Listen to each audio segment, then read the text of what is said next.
known as the WUMMS Show with your host Andre So. And I'm Lyneise Rachelle. Make sure that you are tuning in every weekday from 9 a.m. to 10 a.m. And you'll catch the hottest morning show in America. Yeah, we're going to say that. Right. The hottest morning show in America. I said it. America. I did. Only in America. Listen, you can catch some positive affirmations. National days. News, shenanigans. Dance local, national, the whole nine, and the dance off. So don't miss the show. Yeah, don't miss it. Want a drink? Drink on that. Drink on that.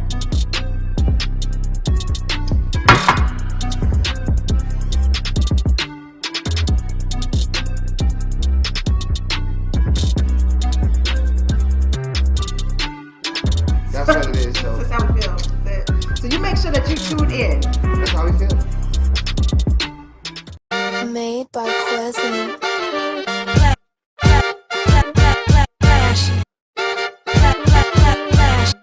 Miami Morning Show. You watching the wake up, the wake up, the wake up, the wake up, the wake up, the wake up, wake up. Miami Morning Show. You watching the wake up, the wake up, the wake up, the wake up, the wake up, the wake up, wake up. Miami Morning Show. You watching the wake up, the wake up, the wake up, the wake up, the wake up, the wake up, wake up. Miami Morning Show. You watching the wake up, the wake up, the wake up, the wake up, the wake up, the wake up, wake up. Miami Morning Show. You Miami Morning Show. You watching the Miami Morning Show. You watching the wake up, the wake up, the wake up, the wake up, the wake up, the wake up, wake up. Miami Morning Show. You watching the wake up, the wake up, the wake up, the wake up, the wake up, the wake up. Miami Morning Show. You watching the wake up, the wake up, the wake up, the wake up, the wake up, the wake up, wake up. Miami Morning Show. You watching the wake up, the wake up, the wake up, the wake up, the wake up, the wake up, wake up. Miami Morning Show.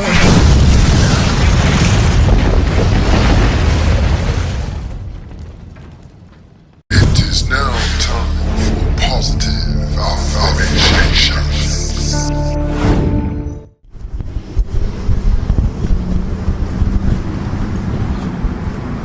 Boy, what you rolling all up on me for? I'm trying to use the bathroom, boy. I'm trying to, listen, this is Florida man, and then, you know, we got to talk about positive affirmation.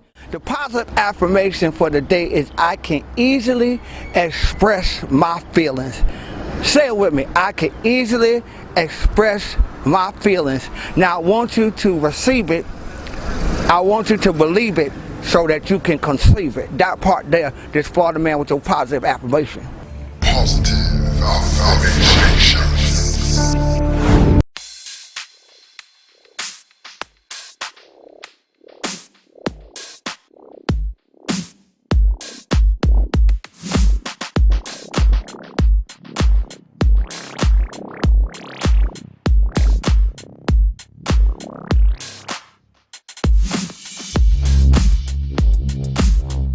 Alright, so this is the man and the reason for the season right now. This is my brother Nate Joseph. What's going on, Nate? All is well, man. By His grace. It's good to see you. By His grace.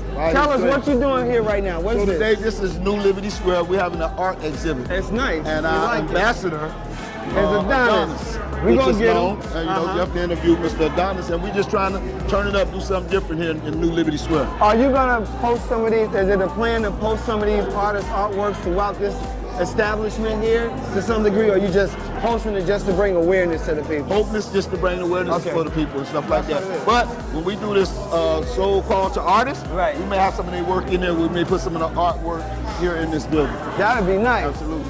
That's it. So, big shout out to you. Congratulations on your new position, what you're doing. Yes. Proud of you, man. You know, this is my man. Let me tell you something. Don't have no food out around him. Because he's going to light it up.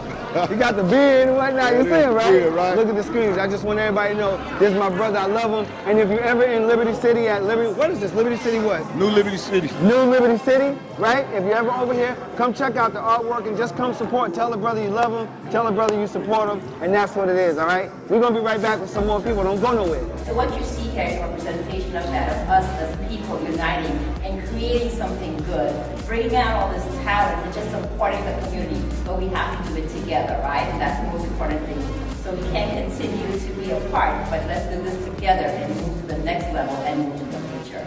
Okay, I'm here with another distinguished individual. I'm going to allow her to introduce herself. Please introduce yourself. Hi, my name is Desiree Faulkner. I'm the development manager for the Liberty Square project for Related. Excellent, excellent. Well, that's a serious title, ain't it? Oh, it's serious. You really, there's a lot of weight on that shoulder. Right, there's a lot of weight there, but you know, you look like the type of person who can handle it. I try. Right, and you do it ever so well. Thank you. Tell us about this art exhibit here and the purpose of it. Well, we wanted to, we really wanted to put an emphasis on Black art and showcasing that in Liberty because we know we have some really talented folks out here like Adonis, and we wanted to showcase his art. We wanted to show the appreciation for the artwork in our Liberty Square area. All right, and that's what it is. And it's as simple as that. And when people decide they want to do something, it gets done. I might say, this is a lovely exhibit. We want to thank you for your diligence and service to the community. Any parting words that you want to tell people or just give them a goodbye? You can do that. I want to say this Liberty Square is uprising. We have a lot of things coming for the community, so stay tuned. And you heard it. That's it. We'll be back with some more people. Don't go nowhere.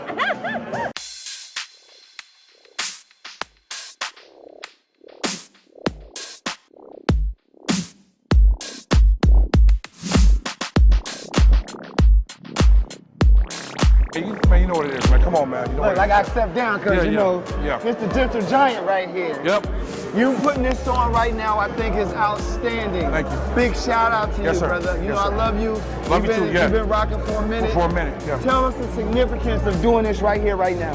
This show is important because this is a launch pad for what we're about to do. Right. We're going to beautify the whole community. Right. So this is the launch pad for it. And that's why we got to build our team to be very selective of, who we select. Right. And also, so we want to have a team where different components, the moving parts can work together. Right. Right. That's what we're doing. Yes. And that's going to execute. Yeah. That's what it is. Anything you want to tell those people who are watching right now? I want to tell them I love them. I love all y'all. Keep supporting African-American entrepreneurship and also just continue to move forward because the Bible says the first shall be last and last shall be first.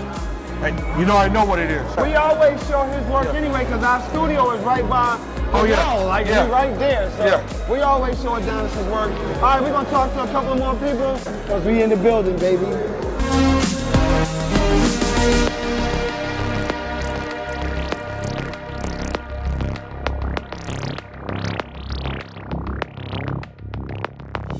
I'm on the scene. I'm at the Experience. What is the name of this? It's called The Experience, right? The Experience with an X. Right, with an X. It's The Experience with an X. Now, The Experience is an artist, what would we say? This is an artist showcase? Yes, exhibit. An artist exhibit featuring some of Miami's most prolific Black artists, such as the one who I'm standing here. Introduce yourself because I want you to tell them who you are. I am the art minister, the one and only, Alfreda Mooster. That's Alfreda Mooster, y'all. Y'all know it. Now, me and Alfreda has been friends for many, many years. Yes. And tell us, how did you become a part of this exhibit right now? Well, I'm thankful to the one and only Adonis Parker. He called me up and said, I would love for your work to be a part of this exhibit, and I'm here. So. You know why he called you? No. Because you're a dope artist. That's why he called you. What you mean? Like, she was trying to ask. I said no, because I could hear your answer. Yeah, she's a dope artist. Like, Alfreda has been putting in work for many, many, many years and many more to come. Tell us about the two pieces we stand around. This is your work right here. So we have legends. I love to do musical legends because I love art and music and God all together, if you know me. So this piece here is the one and only, you should know, Stevie Wonder. Oh. Stevie Wonder. You got all the keynotes and the records on there. And over here, we have our legend, Tupac, the one and only. And he's rocking that chain with Africa on it. Africa. Yeah, and this piece actually glows in the dark too, as well, if you turn off the lights and everything. There's many more around, but okay, now this is sold too. Okay, I'm trying to. Right, so that's what it is. We at the Experience with the X art exhibit. We're gonna talk to some more people, and this is your boy Andre Soul for EUTV on the scene. We'll be right back.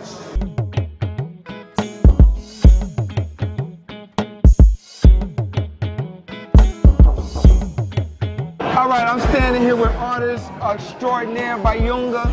What's going on, brother? I'm enjoying the sights. It's been a minute since I've seen you.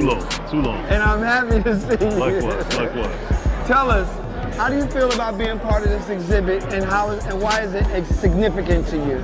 You know, I think what's even more significant for me is that this area has always been known for the arts. Right.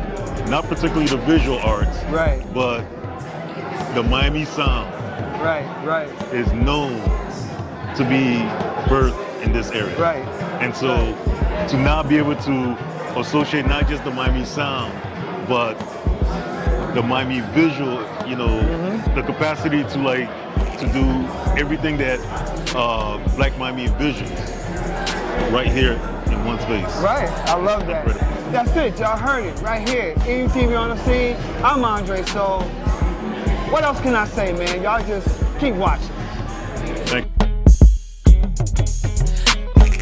Tell them who you are and what you do. Hey, I'm Eric from Miami, Eric Pygat now, you know what I mean? And what I do is I represent the famous Liberty City. We create positivity, positive vibes, good vibes right here in the city, letting you know, listen, it's not about where you're starting from, but it's about where you end. Les Brown, 2 Live Crew, Luther Campbell, all the good people come from here. So there's greatness here, and we want to tap back into the greatness. We had an outstanding, exciting, just everything here at this event, but we got to wrap it up. So we're going to be out, but just stay tuned. Be on the lookout for more EUTV on the scenes. I'm your man, Andre Soul. I'm here with my man, Eric, and we're going to catch up with y'all in the meantime, baby.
Elite Natural Essence, 100% natural organic teas, skin, hair, and body care essentials. Unlock the healing power of nature. Treat yourself daily to our moisturizing body washers and body butters. Enhance your inner essence with our elite teas including Orange Smoothie and our elite Flat Belly Cleanse Tea. We also have our new Banberry Anti-O skincare line for your skincare needs. At Elite Natural Essence, we pride ourselves in providing superior quality essentials as well as enriching the lives of our community through education of natural and healthy living. Elite Natural Essence is now available on Walmart.com and the Walmart app nationwide, or visit our website www.elitenaturalessence.com. Free shipping on orders $75 or more when you enter the code ELITESHIP. Elite Natural Essence. Be beautiful, be elite.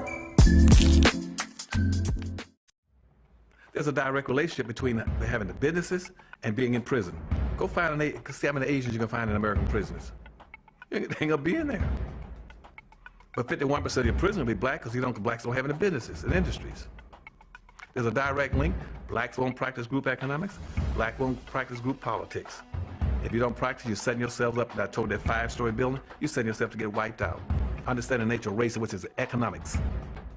If you build the first floor, it's economic. Build your businesses and your industries. Control business and industry, and that pulls in your money, and hold that money. And practice group economics with it. Arab and Asian money bounces 12 to 13 times what it leaves. Jewish money bounces 18 times. Black folk got to learn how to practice group economics. Black Americans spend every penny they get outside their own community. Then you take the money and the wealth that you get from that first floor and go to the second floor. The second floor is politics. You then take that money on the first floor and you control your politics.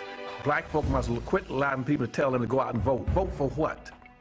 Nobody's gonna do anything for black folk in politics. Politics is controlled by money, major corporations who got the money. That's what controls politics. If you have no money, you have no say-so, you have no benefits coming. So you take your money and you control, and you take your money from the first floor, you buy every politician on the second floor. And any politician you can't buy, you rent or lease them to get what you need. Then once you get the second floor under control with the politician, with your money, then you go to the third floor. The third floor then is the police department and the court systems. You take your money from the first floor and your politics on the second floor, and you control the court system and the police departments. Then the fourth floor, then is media. You then take the money that you generate off the first floor from business and industries, and you go after radio stations, TV stations, newspapers, and cable systems, so that you can now inform and communicate with your own people. Right now, black folk own and control less than 35 thousandths of 1% of the media in the United States. Out of 12,000 radio stations, black folk own about something like about 75, 80. That's all. You own no cable systems. You don't have a daily newspaper. You have nothing of importance. You got about one black TV station. And so you can't communicate with your people, you can't inform your people, you can't do anything. You can have Rush Limbaugh and all the rest of the guys talking about racism all day long and bad-mouthing you, and O'Reilly's. They can call black folk all kind of names all day long. What are you gonna do? You can't respond. You can't even communicate with your own people because you don't have an economic base. 51% of all the prisoners in the United States are black people. You only make up 12% of the population. That's no accident. It's because you don't control the economics and the politics. And they're gonna go after the weakest people they can get their hands on to incarcerate them. That's the black folk. And what are you gonna do in response to them when they over incarcerate you? You're gonna go out and have a march, a demonstration. We're gonna march. March for what? Who cares? Marching, they never changed anything. Does your business need a video commercial? Let iUrban TV produce one for you today. Affordable 60-second video commercials for your website, social media platforms, or promotional purposes. We specialize in media production, content creation, photography, videography, and more. Prices starting at $2.99. Contact us today by calling 786-294-0659 or email us at iurbantv@gmail.com.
That, and if I ever got in a position to do something for this community and do it properly.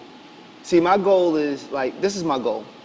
I wasn't born here, but I was born to serve black people, period, no matter where I'm at. I could be in Louisiana, I could be in Kentucky, it doesn't matter. I was born to serve my people 100%.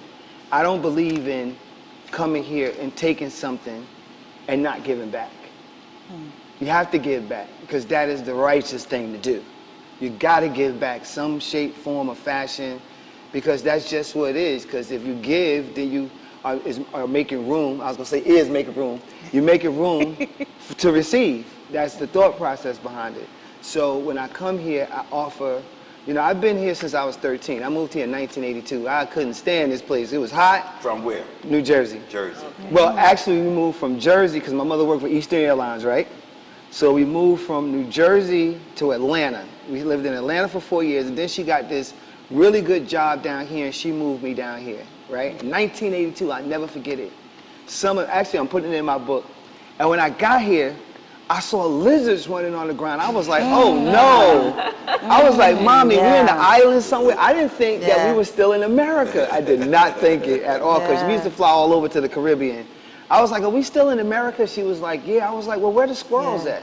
They don't have squirrels down here. And back then, it used to rain like, whew, it used to really rain back then.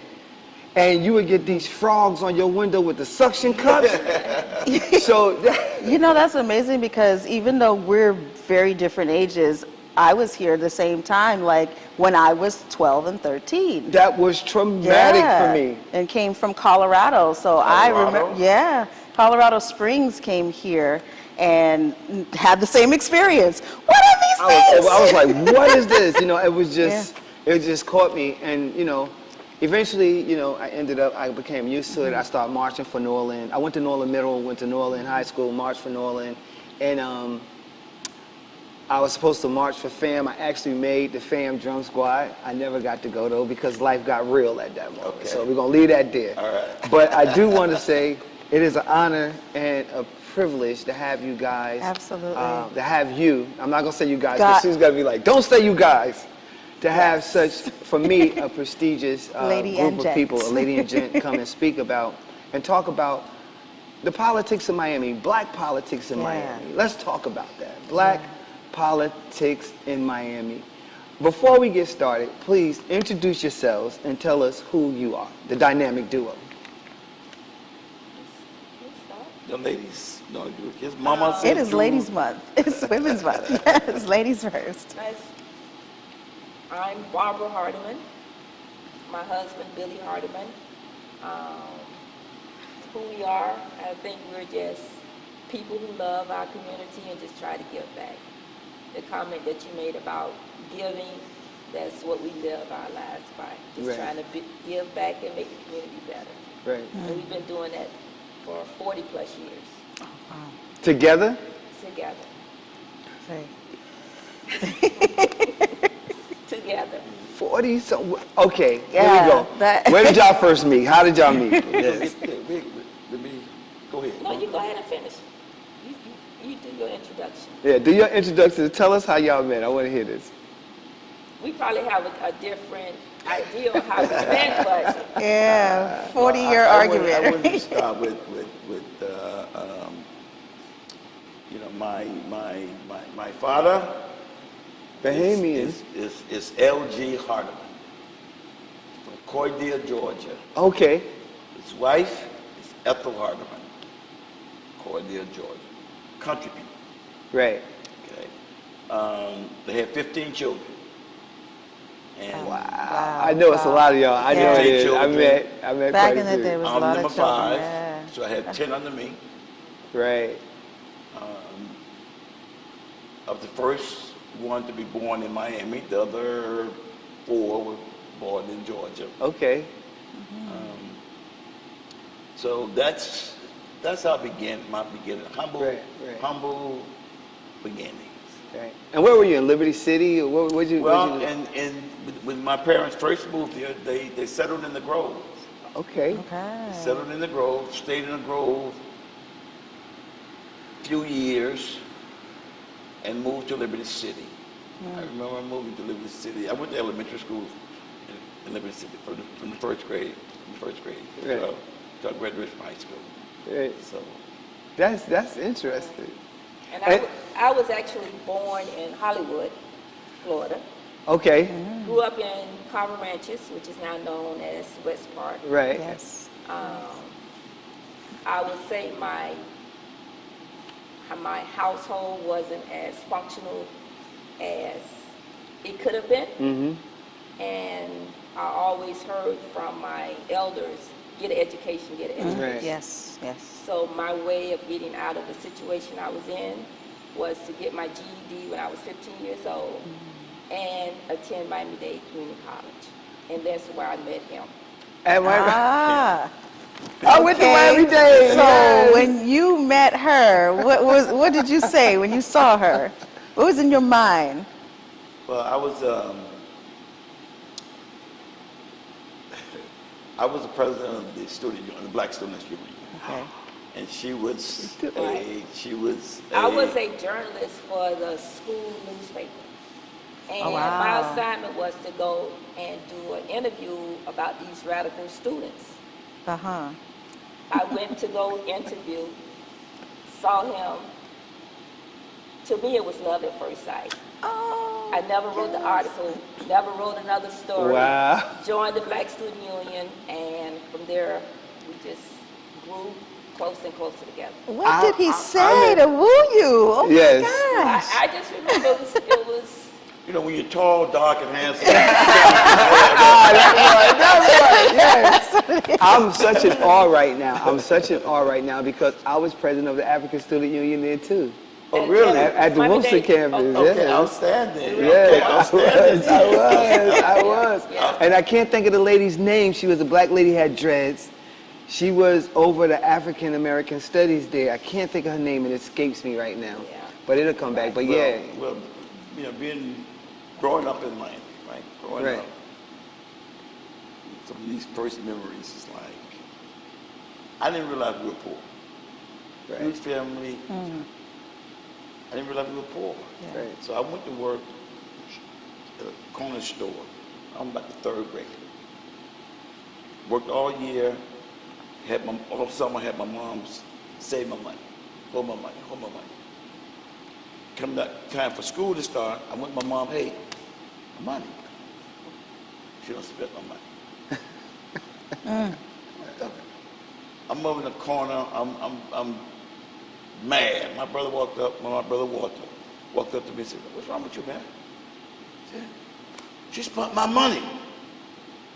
He said, you realize you for food and got to pay rent. Yeah. You know, we poor. Right. What? For real, I'm like I didn't. And when he told me that, I felt deeply loved my mom.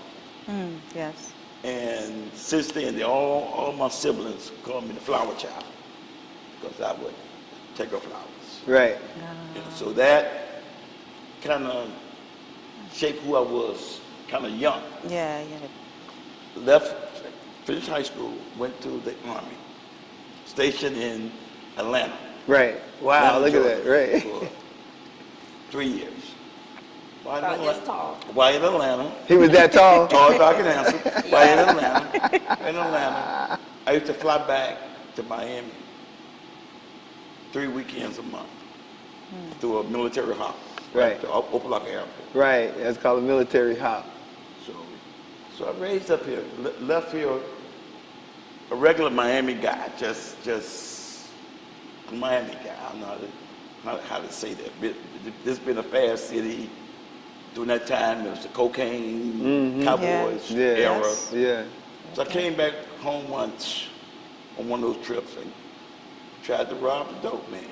You did? Yes. Okay. Me and my buddy, we tried to. Long story short, he got shot in the leg. Went down, police caught us. Went downtown. The guy who I was with just so happened his uncle was a city of Miami detective. Wow. And that's why I didn't go to prison. I was allowed to go back to the Army. Wow. But it changed me. Ooh, you got saved. It made me realize that, you know, there's some good people. Because I consider myself a good person. Right. There's some good people in prison. Right. So you got to get your head right. Right. So I ran into a guy by the name of Jose Williams. Jose Williams was a field lieutenant for Dr. King in Atlanta. Went to his church, and that's where I became politicized through. Politicized? Yes. Okay, I like that. Through Jose Williams. That's okay. Reverend Jose Outstanding. Williams in Atlanta. And when I got out of the Army, took that mindset, came to Miami-Dade, Black Student Union, and really, really learned my history, African history. Being from Miami, you didn't know who you are. We're from Miami. I know where you from. I learned my history. I learned who we are. That's why I love our people.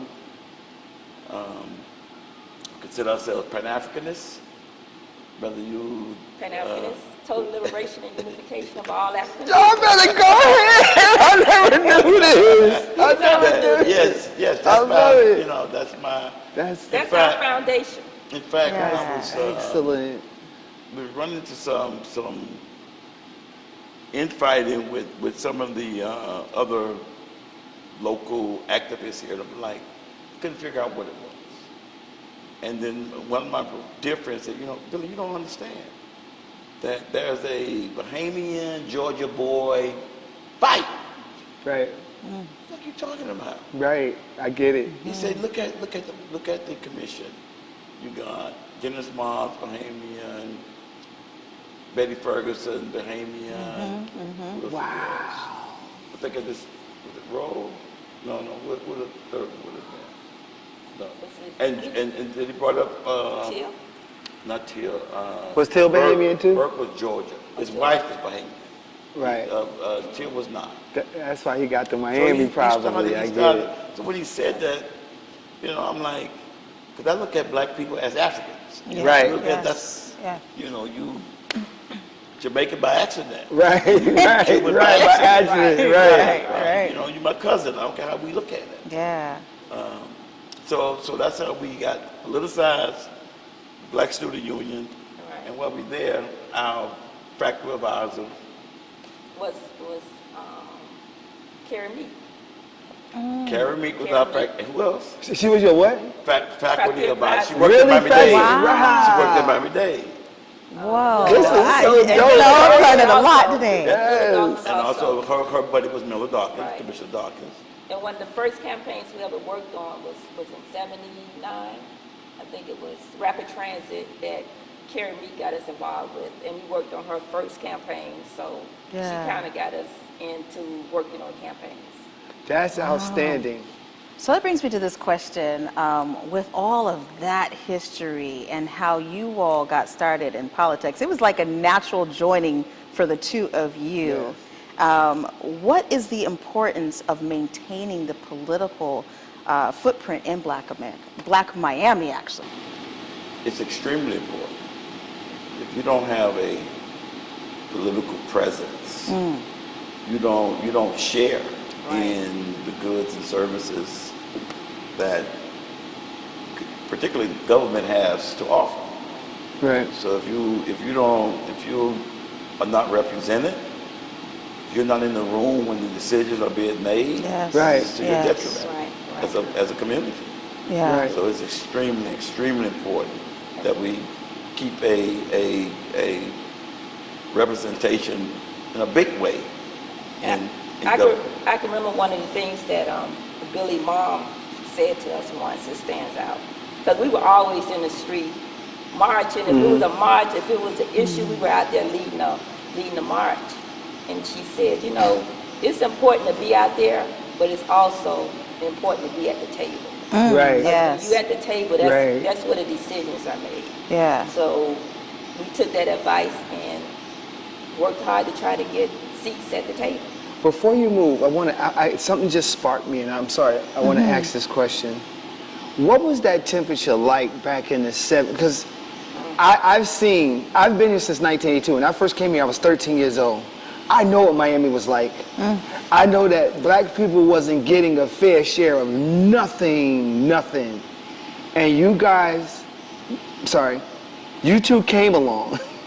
Because you're going to keep saying it like that. She's right. You two came and pushed an agenda, a platform. But I want to know, from your eyes, what was it like, college students, and seeing the disappropriateness within the political infrastructure here in Miami? Yeah. A lot of it expressed itself through police violence. Right. Wow. To see the level of police violence in the 70s, early 80s, that's the McDuffie Rebellion. it's one of the things that gave us something to work on, that we've been trained through our college, right. Through the Black Student Union, through our training to deal with. So that's why we became community activist types and spoke out against police violence. Right. To see. If you look at some old footage, you'll see Billy there, either at the table in the background. He had an afro. He had afro there. Not quite an afro, but I mean, we would push when they called us, you know, y'all rioters. No, we rebelling because of this. Right. And we were able to put issues on the table that would normally not get on the table. That's outstanding. That's outstanding. Oh yes. What was one of the biggest challenges that you faced in putting together campaigns, and how did you overcome that? Political campaigns? Yes. In modern day campaigns, it's the funding. Okay. It's the money. Right. It's to get your message out. I don't care how good your message is, right. How good of a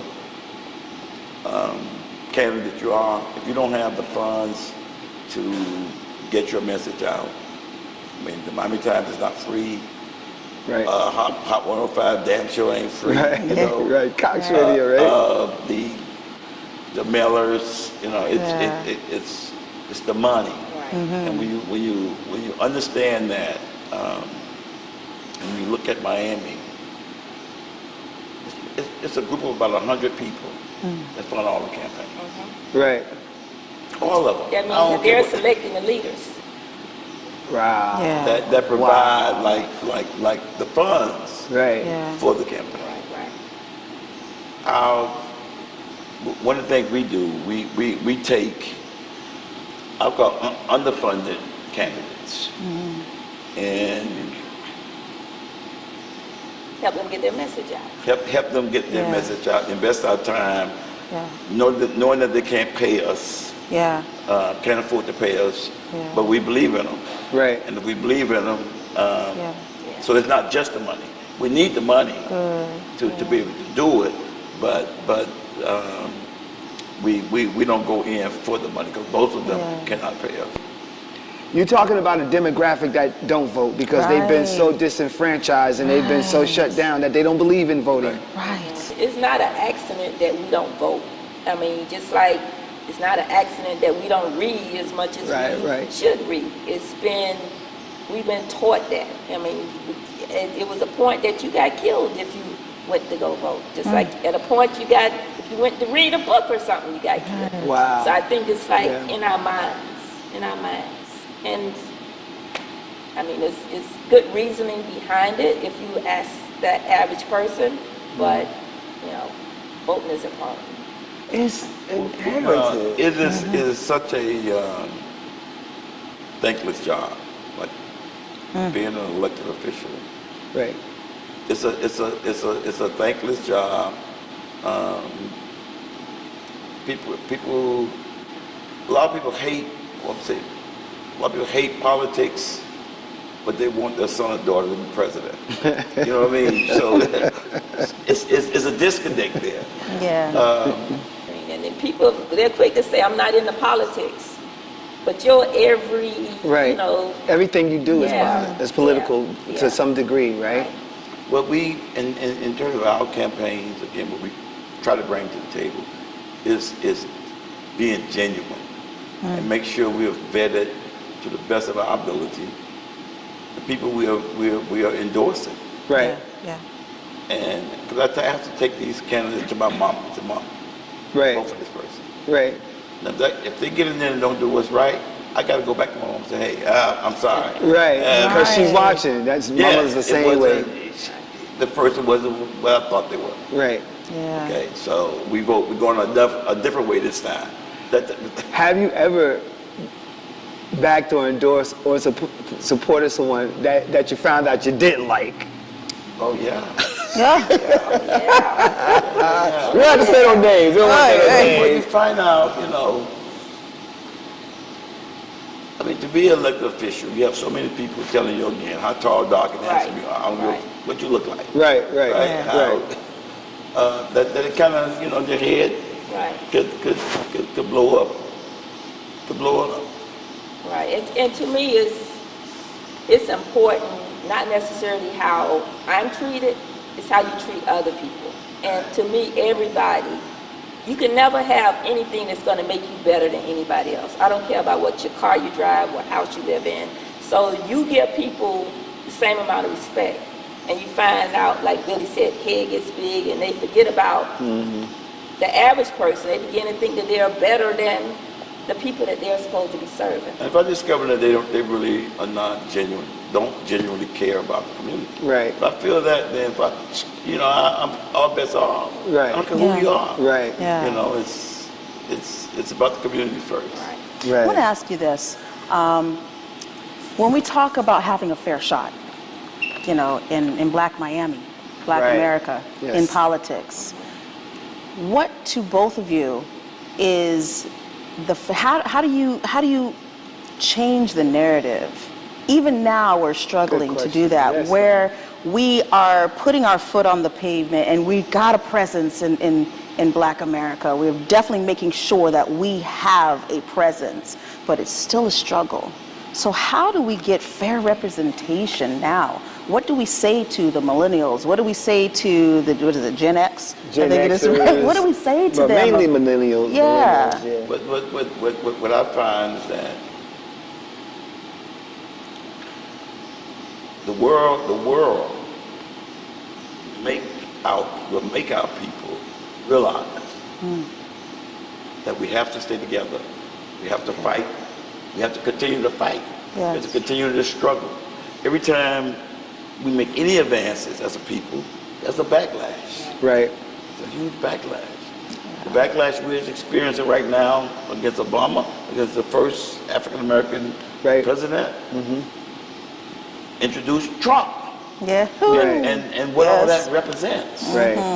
You know, it's white superiority. And every time we think we have made it, they let us know, oh no. Right. So we have no choice. It's our oppressors are going to make sure, it's going to make us so uncomfortable that we have nothing, we have to fight. We have to turn to each other and say, hey, we got to overcome this common enemy, this common objective. Right. So we chat a little bit, right? And have good living room conversation, right? So one of the things that we definitely said that I want to focus on, and you said it, Ms. Harden, is Black excellence. Talk a bit about Black excellence and what success means to you. Success to me is, I get a joy out of helping others. Yeah. I have a nonprofit at Moore Park that I've been working with for 22 years. Yeah. We have 150 kids enrolled.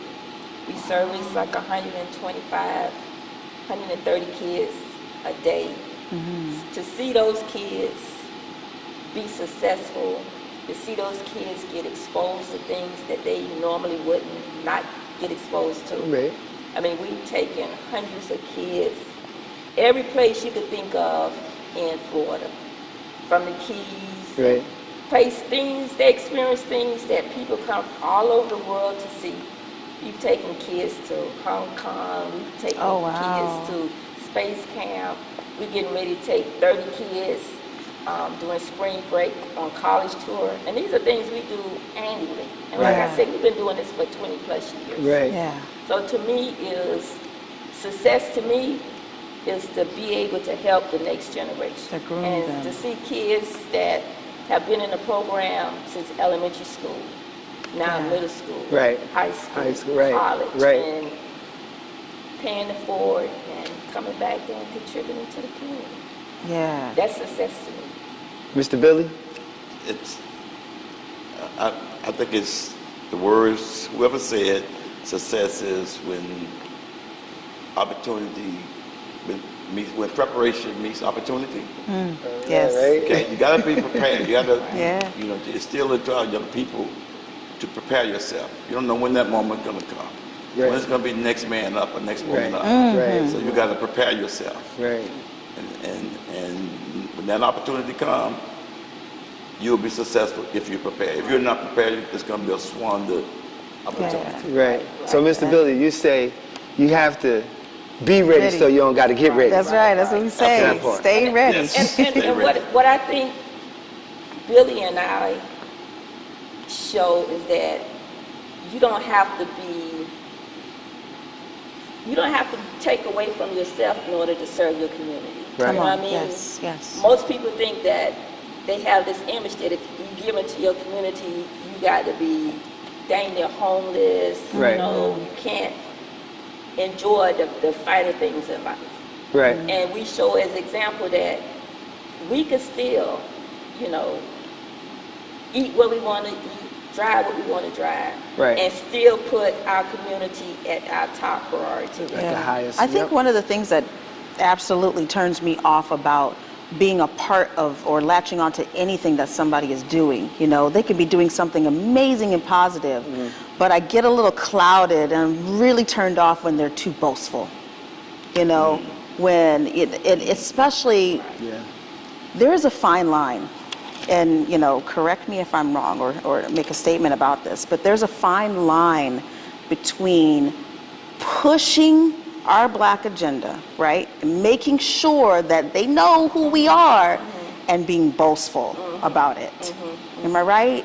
Wearing it on your sleeve, that's what we call it. Yes. What do you call it? What? Wearing it on your sleeve. Wearing it on your sleeve. Yes. I like that. Yeah. I like that. So, go ahead. No, and we have had the opportunity coming up in Black Student Union Right. to travel. I mean, we met, we hung out with Jesse Jackson, Stokely Carmichael. The list just goes on and on and on, that the opportunities that we've had. And now even when my family members see me, they say, oh, you still into that Black stuff? Well, I am. I'm Black, right? Last time I checked, you Black. You know what? In order to make the next generation want to be involved in fighting for our people, Right. it has to. They can't look at you. Okay, you're a soldier, right? You can't look like you can't look bad. You can't have no shoes, no clothes, no car, no apartment, no. Right. And you want me to do?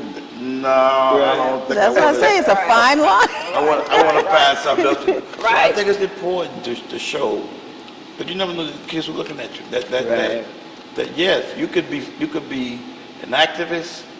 You could be for the community, you can fight like hell for the community, but at the same time, do not use it for the damn excuse not to support your children. Right. Yes. Don't use it as an excuse, Right. you know, not to take care of your responsibilities. Right. Yeah. We have to take care of those, plus fight for our people. Right. That's our duty.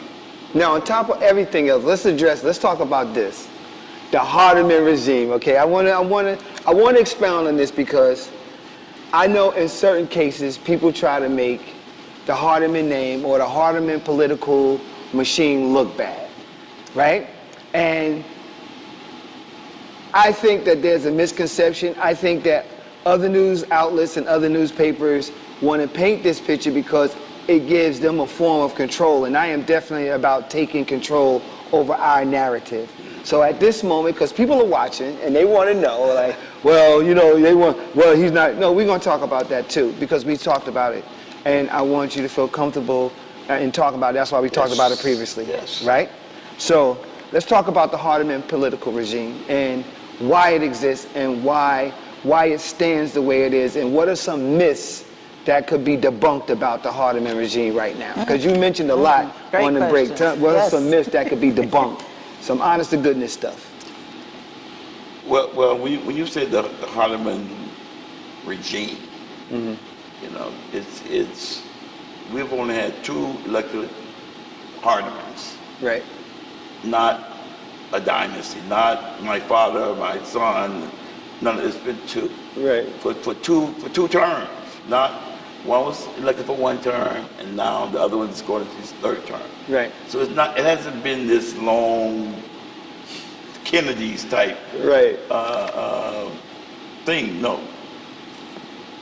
And you have folks want to say that particularly that I think the newspapers, the television reporters to a certain extent want to look at what Barbara and I have accomplished, and I look at that as helping wannabe candidates who otherwise would not have been elected if we did not invest our time, our treasure, our skills and these candidates, many were not the establishment candidates. Right.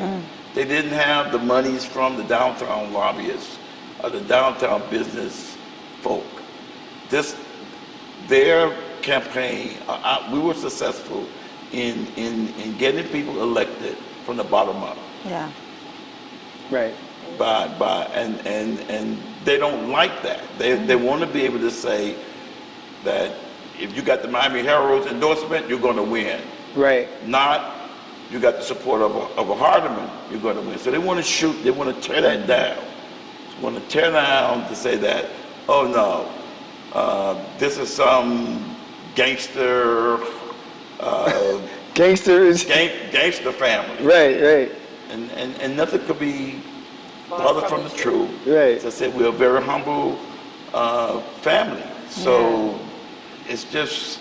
And you got siblings that are administrative. They work in certain areas and certain high areas of employment in Miami, serving the community. Yes, my family. Again, my oldest brother George, Vietnam veteran. My brother Walter, retired to the Miami Police officer. My sister April, retired Miami Police Department. My sister Carol, retired from the Parks Department. My sister Danette, retired from the corrections. And you retired. And you retired. And I retired. My day job was the solid waste department, 30 years. Okay, so we've all paid our work for everything that we've achieved. No one it's not been a free ride. We didn't own a house. Right. Coming up, we never, I never lived in a house that we owned. So when they try to set us up as we're some type of gangster family that's getting over on the community, nothing could be. No, you just have a good recipe. Right, and it's a lot of it's just hard work. Yeah. We work hard. We all in. That's good. I'm so thankful that they have automatic payment on utility bills. Right. Hallelujah. I get so far in, I go home, my lights off, the water off, because I'm like focused on achieving. Remember you used to have to go to the line and pay the bills at the pharmacy on 54? Remember that? You had to go there and pay the light bill? I remember that. Mr. Billy and Miss Hardeman, it seemed like to me, like you guys are like my family. Like they worked hard. They worked hard. Nobody was out. None of us come from perfect families, but for the majority, they worked hard. Like your brothers and sisters and yourself didn't work a job for 5 years. Y'all worked a job and did the duration of the job. And that's why you're successful, if you ask me. You have the diligence, the wherewithal, and you have the knowledge to know better and know how to do things. So it's I want to important commend you. that our young black children see that kind of tenacious spirit. They see that, hey, especially being married. Right. You know, 40 some odd, man, I would say 40 some odd years. Yeah, my parents are married, what now? Yeah, 40, your parents too. 47, Lord. 47 years. And it's look at me, I look foreign like I can't relate. 47 years. And it's a remarkable thing to be able to experience that, and for your children where they are in their own careers. Like this is the picture, this is the image our youth need to see. Right. Thank you. We wake up every once in a while, so where did the 70s go? I know. You know what? It's been such a, a joy. And that's, to serve our people, it's such a joy. And now to have grandchildren. Right. Right. And to be able to say, they come and visit, say, go home, and they go right next door. Right. One set on this side, another set on this side. Right. It's just, it makes life wonderful. That's why we... Right.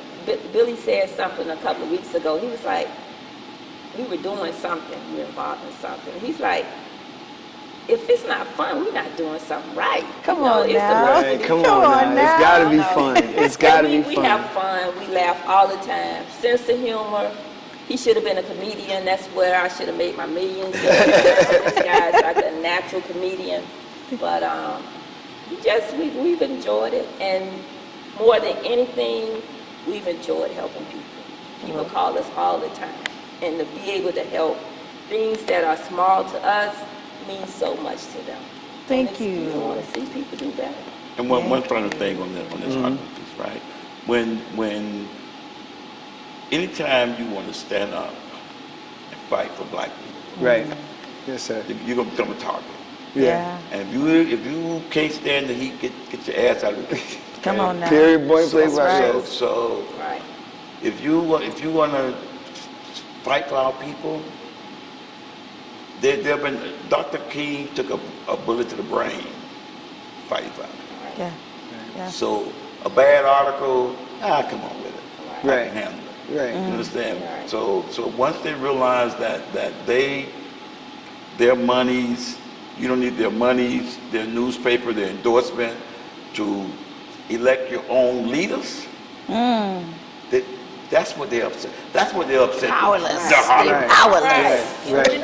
That's what they. It's not that they're powerless. They don't want to see black people unified with any type of energy or power. They don't want to see that. We don't go around seeking any type of accolades. Right. No, you guys. That's why I wanted to do this interview because you would have a generation of kids not knowing who you guys are and what you did for this community.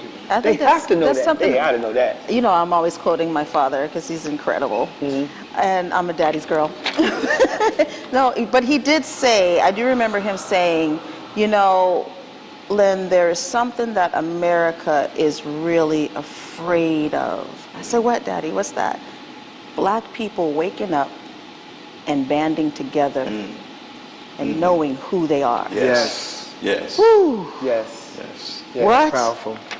That's powerful. Yeah. I'm going to do this because I would say, normally I say Billy and Barbara. I'm going to say Barbara and Billy Hardiman, thank you so much. Thank you so much for this interview. It has been a pleasure. Any parting words that you would like your community to know who's watching this, what would you say and what do you really want to say from the bottom of your hearts?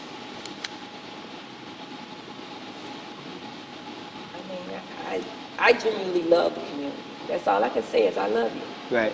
That's all I can say. And I try to show it every day. Okay. That's all I can say. That's it. Yeah, I heard it. That's it. It's final words. Final word. Ditto? Ditto. Ditto? That's final words. Mr. Billy say ditto. Gentlemen, ladies, have the last. That's the last. Thank you very much. Thank We you. appreciate it. Definitely. We can get up? Yeah, we get up. Yes. Now we get up. Come on. Made by Quezzy.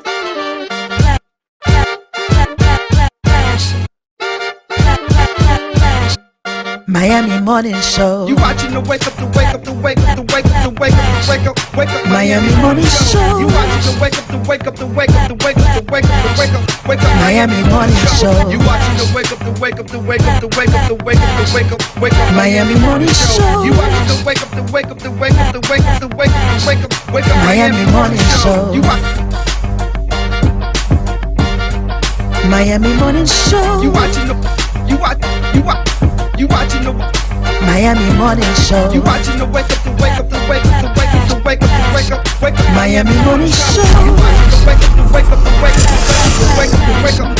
Miami Morning Show. You watching the wake up, the wake up, the wake up, the wake up, the wake up, the wake up, wake up. Miami Morning Show. You watching the wake up, the wake up, the wake up, the wake up, the wake up, the wake up, wake up. Miami Morning Show.